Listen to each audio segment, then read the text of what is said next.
여러분 반갑습니다. 30년간 대학병원에서 근무한 의학박사 허무룡입니다. 오늘 여러분께 아주 중요한 이야기를 들려드리고자 합니다. 저는 올해 70입니다.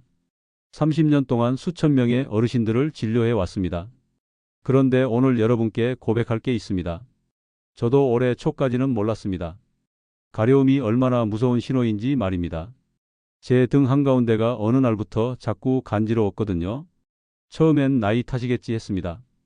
그런데 밤마다 그 자리만 가려워서 잠을 깰 때마다 문득 떠올랐습니다.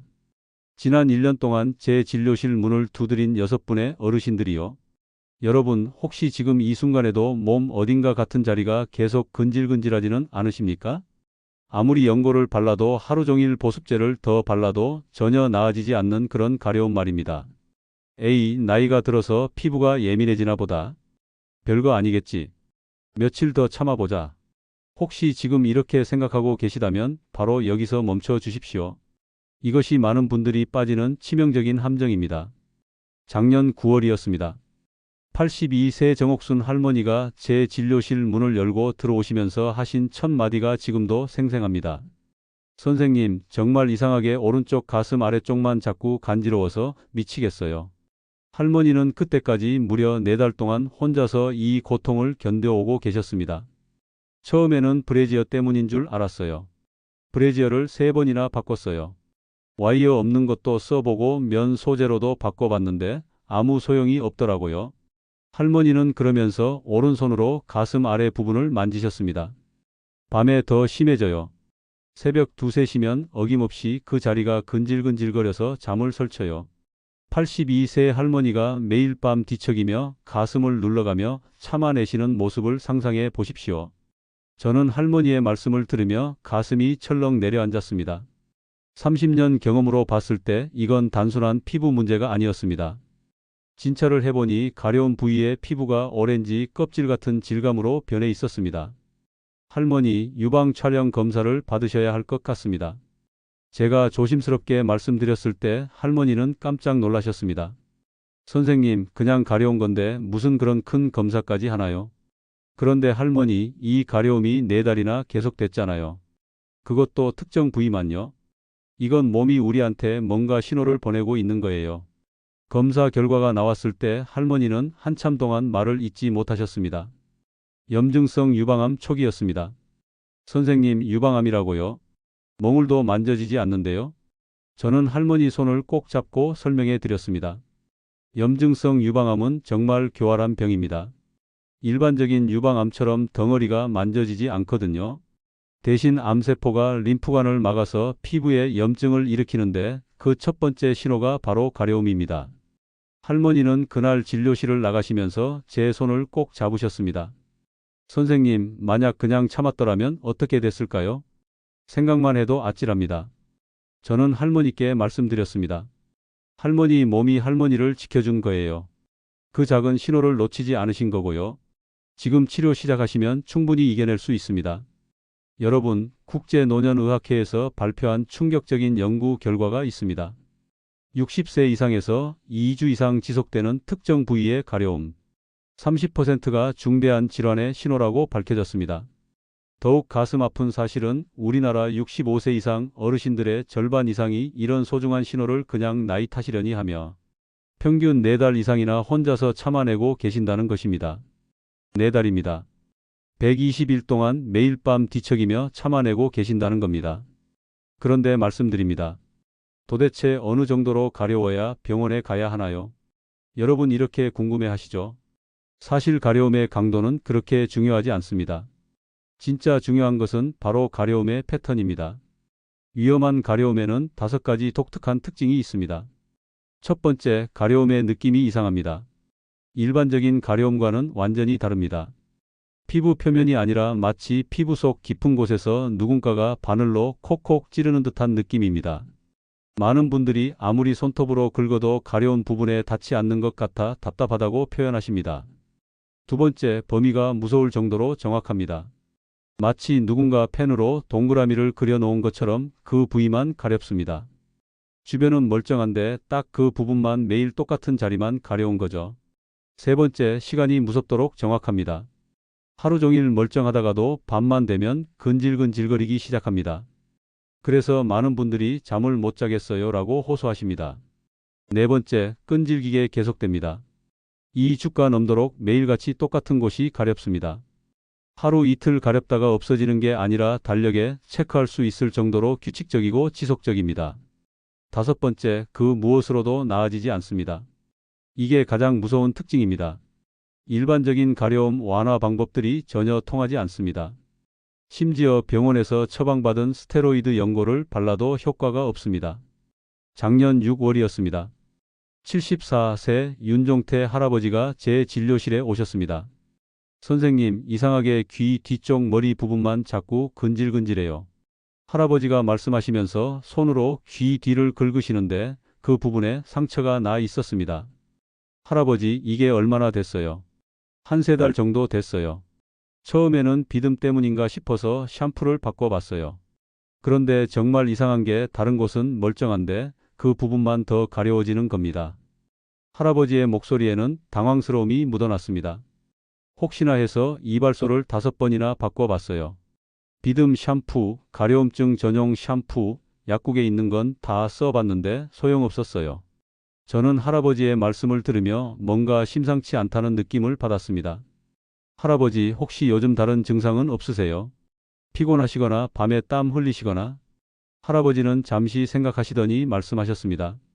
그러고 보니 요즘 몸이 자꾸 축 늘어지는 것 같아요. 그리고 밤에 잠옷이 흠뻑 젖을 정도로 식은 땀을 흘려요. 근데 이게 머리 가려운 거랑 무슨 상관이 있나요? 저는 할아버지께 혈액 검사가 필요하다고 말씀드렸습니다. 검사 결과가 나왔을 때 할아버지는 믿을 수 없다는 표정을 지으셨습니다. 만성 골수성 백혈병 초기였습니다. 선생님, 제가 백혈병이라니. 그냥 머리만 가려운 줄 알았는데 어떻게 이런 일이. 할아버지, 백혈병이 발생하면 비정상적인 백혈구들이 염증 물질을 과도하게 만들어냅니다. 이것이 두피의 감각신경을 지속적으로 자극해서 가려움을 일으키는 거예요. 다행히 초기에 발견하셨으니까 치료를 시작하시면 됩니다. 할아버지는 한참 동안 아무 말씀도 못 하시다가 이렇게 말씀하셨습니다. 선생님, 만약 제가 그냥 참았더라면 어떻게 됐을까요? 여러분, 전체 암 환자의 25%가 암 진단 전 단계에서 설명할 수 없는 가려움을 경험했다고 보고되었습니다. 더욱 놀라운 것은 60세 이상에서는 이 비율이 무려 40%까지 올라간다는 것입니다. 즉, 암 환자 10명 중 4명은 다른 어떤 증상보다도 가려움을 먼저 경험한다는 뜻입니다. 작년 봄이었습니다. 65세 장선이 어르신이 진료실에 오셨습니다. 선생님, 등 가운데가 계속 가려워서 미치겠어요. 손도 안 닿는 곳인데. 어르신은 말하시면서 뒤돌아서서 등을 가리키려 하다가 포기하셨습니다. 어르신, 이게 얼마나 됐어요? 거의 8개월 됐어요. 처음에는 의자 등을 기대고 앉아 있다가 느꼈어요. 뭔가 따끈따끈한 게 간지러운 거예요. 그냥 일시적인 거겠지 했는데 매일 똑같은 자리가 가려우니까 이상하더라고요. 어르신은 나름대로 해결책을 찾아보셨다고 했습니다. 매트리스가 문제인가 싶어서 새 것으로 바꿔보고 베개도 바꿔보고 효자손으로 긁어봐도 시원하지가 않아요. 마치 피부 속 깊은 곳에 뼈 가까운 데서 가려운 것 같았어요. 어르신의 표정에는 8개월간의 피로가 역력했습니다. 그런데 어르신, 혹시 다른 증상은 없으셨어요? 어르신은 잠시 생각하시더니 말씀하셨습니다. 그러고 보니 소화가 잘 안 되기 시작했고 평소 잘 먹던 음식에도 쉽게 체하고 무엇보다 몸무게가 5kg이나 빠졌어요. 저는 그 순간 직감했습니다. 복부 CT 검사가 필요하다고 말씀드렸습니다. 검사 결과는 충격적이었습니다. 췌장 머리 부분에 2cm 크기의 종양이 발견된 것입니다. 선생님, 등만 가려웠는데 제가 췌장암이라니. 췌장이 어디 있는지도 잘 모르는데 그게 등과 무슨 상관이 있어요? 어르신, 췌장에 종양이 생기면 담관을 압박해서 담즙이 혈액으로 역류하게 됩니다. 이때 담즙이 등쪽 감각신경을 자극하여 가려움을 일으키는 거예요. 다행히 초기에 발견하셨으니까 수술이 가능합니다. 어르신은 한참 동안 눈물을 흘리시더니 이렇게 말씀하셨습니다. 선생님, 딸이 건강검진 받으라고 했을 때 귀찮아서 안 갈 뻔했어요. 만약 그랬더라면. 여러분, 지금까지 세 분의 이야기를 들으셨습니다. 가슴 아래의 가려움, 머리 한 구석의 간지러움, 등 가운데의 불편함. 모두 다른 부위였지만 한 가지 공통점이 있었습니다. 그 신호를 무시하지 않으셨다는 것입니다. 그래서 지금 건강하게 손주들과 함께 시간을 보낼 수 있게 된 겁니다. 작년 7월이었습니다. 68세 한정의 어르신이 진료실에 오셨습니다. 선생님, 왼쪽 종아리가 자꾸 간지러워서 잠을 못 자겠어요. 어르신은 왼쪽 종아리를 만지시며 말씀하셨습니다. 5개월 동안 이 증상으로 고생하고 계셨던 어르신의 이야기는 정말 안타까웠습니다. 저녁에 TV 보다가 처음 느꼈어요. 왼쪽 종아리가 살짝 간지러운 정도였거든요. 그냥 긁으면 될 줄 알았는데 며칠이 지나도 밤마다 똑같은 시간에 반복되더라고요. 어르신은 처음에는 단순한 문제라고 생각하셨습니다. 피부가 건조해서 그런가 싶어서 보습제도 발라보고 다리 마사지도 해봤는데 정말 신기한 게 오른쪽 다리는 멀쩡한데 왼쪽만 계속 가려웠어요. 피부과에서는 노인성 건조증이라고 하면서 연고를 처방해 줬는데 아무 효과가 없었어요. 시간이 지나면서 다른 증상들이 함께 나타나기 시작했습니다. 몸이 자꾸 피곤해지고 미열이 가끔 나면서 목 부분이 좀 뻣뻣한 느낌도 있었어요.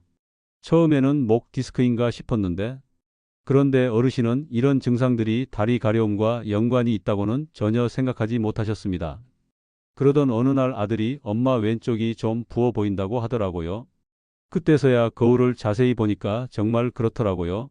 진찰 결과 목 좌측 림프절이 분명히 커져 있었습니다. 혈액 검사와 CT 검사에서 림프종 초기로 진단되었습니다. 선생님, 다리만 가려웠는데 림프종이라니. 그게 다리 가려움과 무슨 상관이 있어요? 어르신, 림프계에 문제가 생기면 염증 물질들이 온몸을 돌아다니면서 다리 부위의 말초 신경을 자극하여 가려움을 유발합니다. 특히 다리는 심장에서 가장 먼 부위라 이런 신호가 먼저 나타나는 경우가 많습니다. 작년 8월이었습니다. 76세 장동식 할아버지가 제 진료실에 오셨습니다. 할아버지는 한참을 머뭇거리시더니 작은 목소리로 말씀하셨습니다. 선생님, 말하기가 좀 그런데 항문 주변이 자꾸 가렵고 따가워요. 정말 민망해서 어디 가서 말도 못 하겠더라고요. 할아버지는 무려 1년 동안 혼자서 고민하고 참아오신 거였습니다. 1년 동안 혼자서 고민하고 참아오신 할아버지의 마음이 얼마나 무거웠을지 상상이 갑니다. 처음에는 치질 때문인 줄 알았어요. 가끔 가렵고 따가운 정도여서 약국에서 치질 연고를 사서 발라봤는데 나아지지 않았어요. 할아버지는 나름대로 여러 가지 해결책을 찾아보셨습니다. 인터넷에서 찾아보니까 변비 때문에 그럴 수도 있다고 하더라고요. 그래서 식이섬유도 많이 먹고 물도 많이 마시고 했는데 오히려 시간이 지날수록 가렵고 따가운 증상이 더 심해졌어요. 할아버지는 부끄럽다는 이유로 계속 혼자만 참고 계셨던 것입니다. 아들한테도 말 못하겠고 아내한테도 창피해서 그냥 나이 들어서 그런가 보다 하고 참았어요. 그러던 어느 날 할아버지는 정말 무서운 신호를 발견하셨습니다. 변을 본 후에 휴지에 피가 묻어 나오는 걸 발견했어요. 이건 아니다 싶어서 이제서야 용기를 내어 병원에 왔습니다. 대장 내시경 검사 결과는 충격적이었습니다. 항문에서 3cm 떨어진 직장 부위에 작은 종양이 발견되었습니다. 선생님, 치질인 줄 알았는데 직장암이라니. 할아버지, 직장에 암이 생기면 종양이 자라면서 주변 조직과 신경을 압박하게 됩니다. 이때 압박받은 신경들이 가려움이나 따가운 느낌 그리고 이물감을 일으키는 거예요. 다행히 초기 발견이어서 수술로 완전히 제거할 수 있었습니다. 할아버지는 수술 후에 제게 이렇게 말씀하셨습니다. 선생님, 부끄러워서 1년을 참았어요. 만약 그 피를 보지 못했더라면 지금쯤 어떻게 됐을까요? 생각만 해도 아찔합니다. 여러분, 아무리 부끄러운 부위라도 건강 앞에서는 부끄러움이 없습니다. 여러분의 목숨보다 더 중요한 체면은 이 세상에 없습니다. 작년 10월이었습니다. 70세 홍기남 어르신이 진료실에 오셨습니다.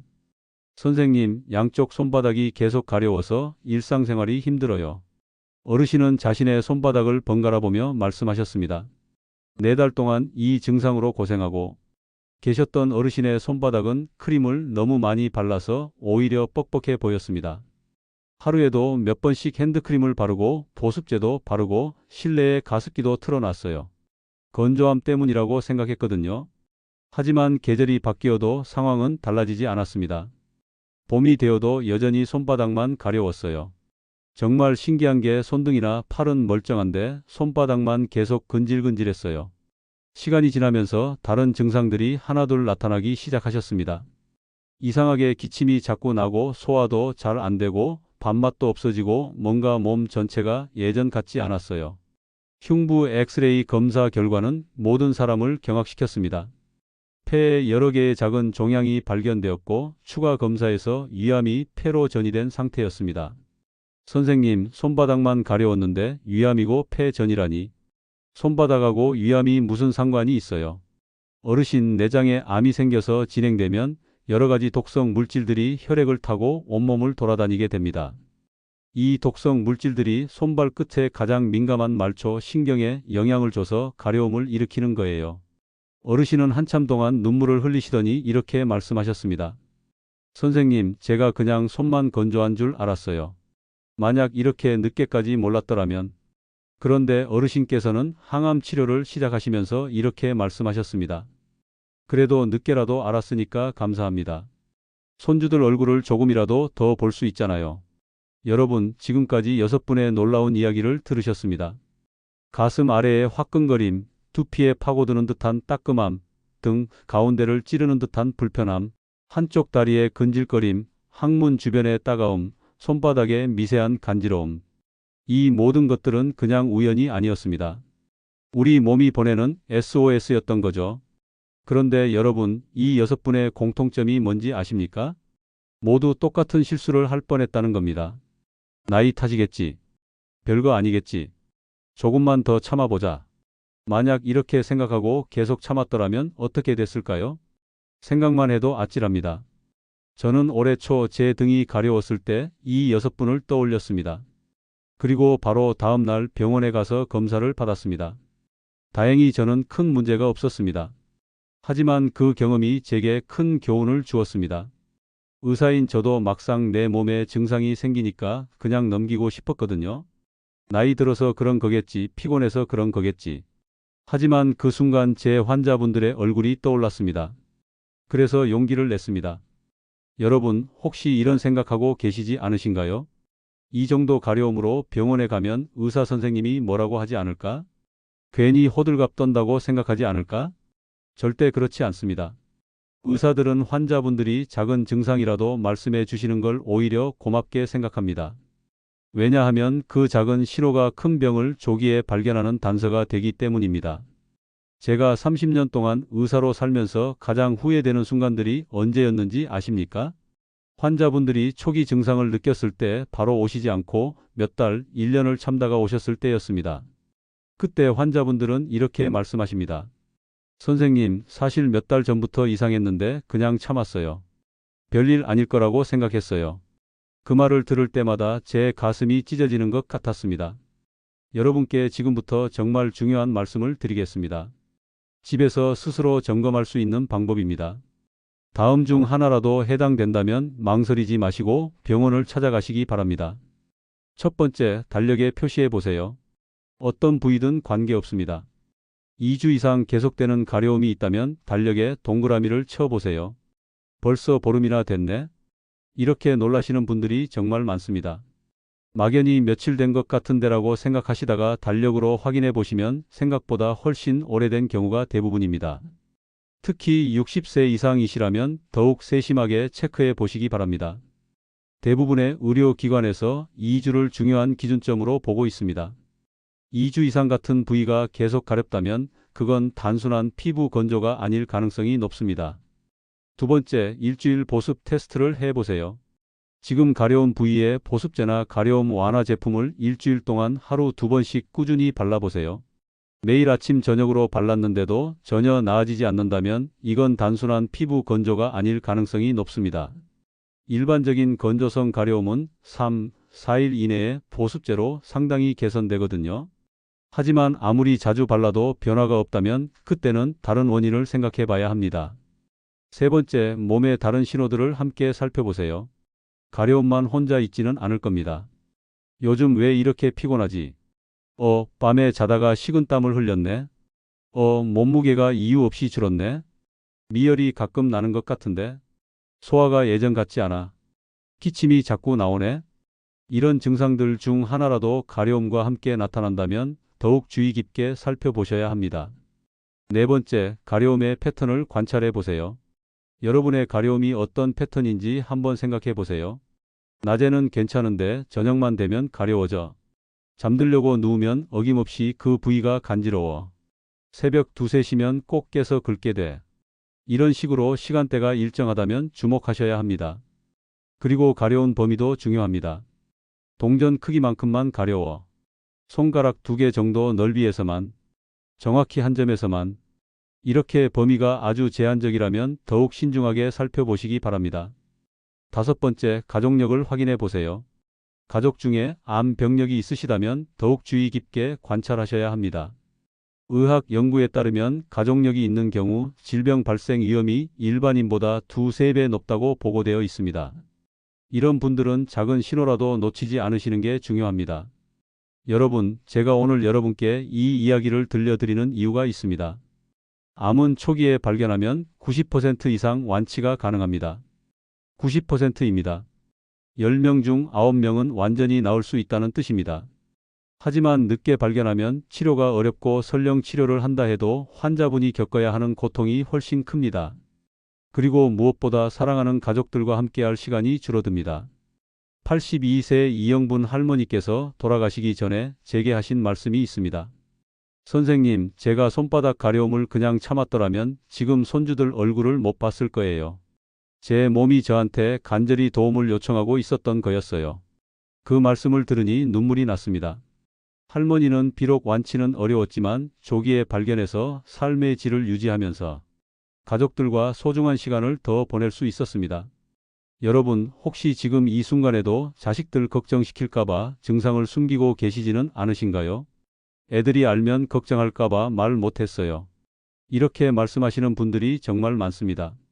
하지만 여러분 생각해 보십시오. 초기에 발견해서 간단히 치료하면 자식들이 덜 걱정할까요? 아니면 늦게 발견해서 큰 수술과 힘든 치료를 받아야 할 때 자식들이 덜 걱정할까요? 자식들은 부모님이 아프신 게 걱정스러운 게 아닙니다. 부모님이 아프신데도 참고 계시다가 나중에 큰 병으로 발견되는 게 가장 걱정스럽고 속상한 겁니다. 그러니 자식 걱정시킬까봐 증상을 숨기지 마십시오. 오히려 조금이라도 이상하면 바로 말씀하시고 병원에 가시는 게 자식들을 덜 걱정시키는 길입니다. 또 경제적인 이유로 병원을 미루시는 분들도 계십니다. 검사비가 부담되고 치료비가 걱정되어서 병원을 안 가신다는 겁니다. 하지만 이것도 잘못된 생각입니다. 초기에 발견하면 치료비가 훨씬 적게 듭니다. 늦게 발견해서 큰 수술을 하고 오래 입원하고 항암 치료를 받으면 그때는 정말 큰 비용이 듭니다. 그러니 경제적인 이유로 병원을 미루는 것도 결국은 더 큰 경제적 부담으로 돌아옵니다.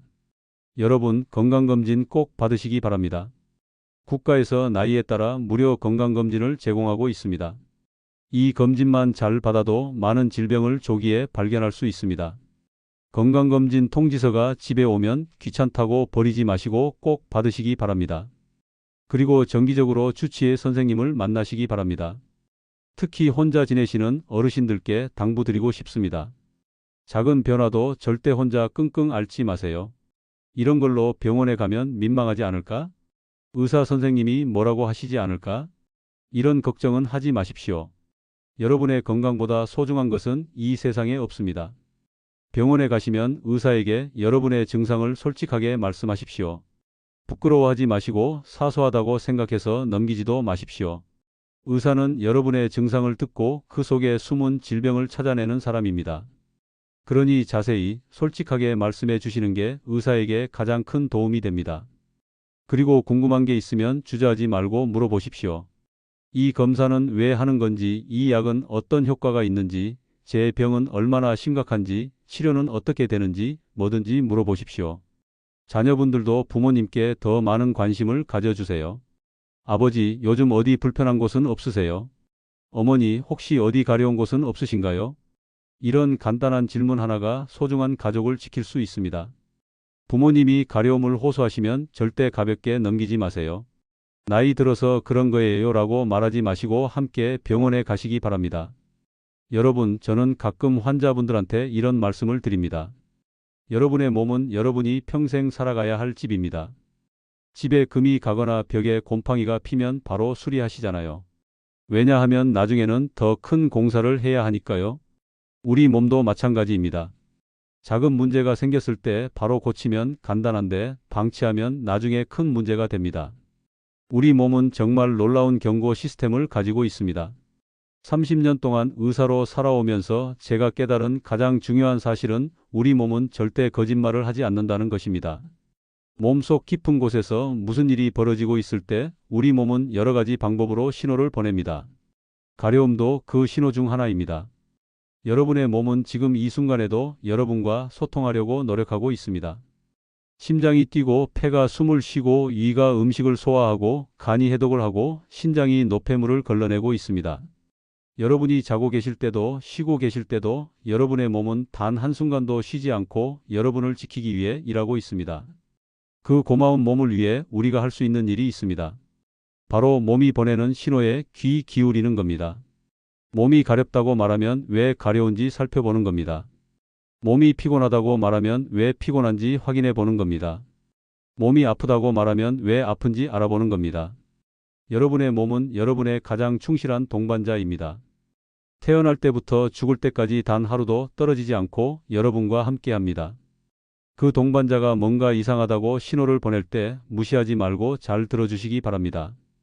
여러분의 몸은 늘 여러분을 지키려고 애쓰고 있습니다. 그 목소리에 귀 기울여 주십시오. 오늘 제가 말씀드린 6분의 환자 이야기를 기억하십시오. 82세 정옥순 할머니가 새벽마다 가슴을 긁으며 괴로워하시던 모습. 74세 윤종태 할아버지가 5개월 동안 머리 한 부분만 가려워서 잠 못 이루시던 모습. 65세 장선이 어르신이 손 닿지 않는 등을 효자손으로 긁으며 답답해하시던 모습. 68세 한정의 어르신이 왼쪽 다리만 가려워서 밤마다 뒤척이시던 모습. 76세 장동식 할아버지가 1년 동안 혼자 끙끙 앓으시던 모습. 70세 홍기남 어르신이 손바닥을 비비며 괴로워하시던 모습. 이 모든 분들의 공통점이 무엇이었을까요? 바로 자신의 몸이 보내는 작은 신호를 무시하지 않으셨다는 것입니다. 나이가 들어서 그런가 보다, 별것 아니겠지라고 넘길 수도 있었는데 다행히 그러지 않으셨죠. 그래서 지금 건강하게 손자, 손녀들과 함께 시간을 보낼 수 있게 된 겁니다. 여러분, 건강은 돈으로 살 수 없습니다. 아무리 돈이 많아도 건강을 잃으면 아무 소용이 없습니다. 반대로 건강하면 비록 가진 게 많지 않아도 행복하게 살 수 있습니다. 그러니 건강을 최우선으로 생각하시기 바랍니다. 여러분의 자식들, 손주들은 여러분이 오래오래 건강하게 사시길 바랍니다.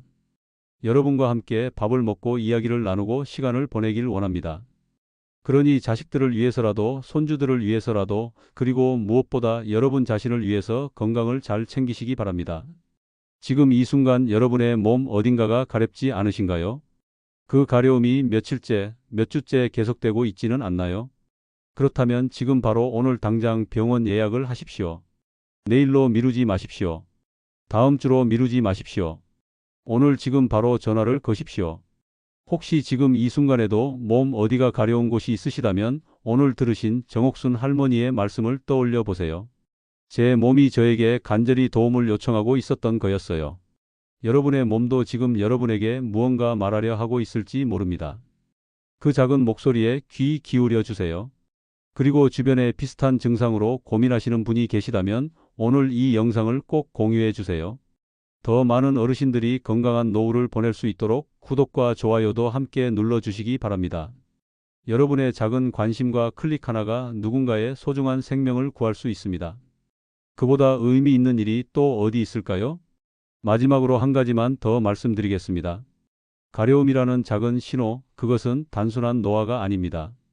그것은 여러분의 몸이 보내는 생명의 신호입니다. 가슴 아래에 작은 가려움, 머리 한 구석의 간지러움, 등 가운데 불편함, 한쪽 다리의 근질거림, 말하기 부끄러운 부위의 따가움, 손바닥의 미세한 간지러움까지. 이 모든 것들은 그냥 우연이 아니었습니다. 우리 몸이 보내는 SOS였던 거죠. 오늘도 건강하시고 여러분과 여러분 가족 모두 항상 행복하시기를 진심으로 기원합니다. 당신의 가려움 결코 사소하지 않습니다. 그 신호를 무시하지 마세요. 그것이 바로 생명을 지키는 첫걸음입니다. 노인건강의학 30년 허무룡이었습니다. 감사합니다.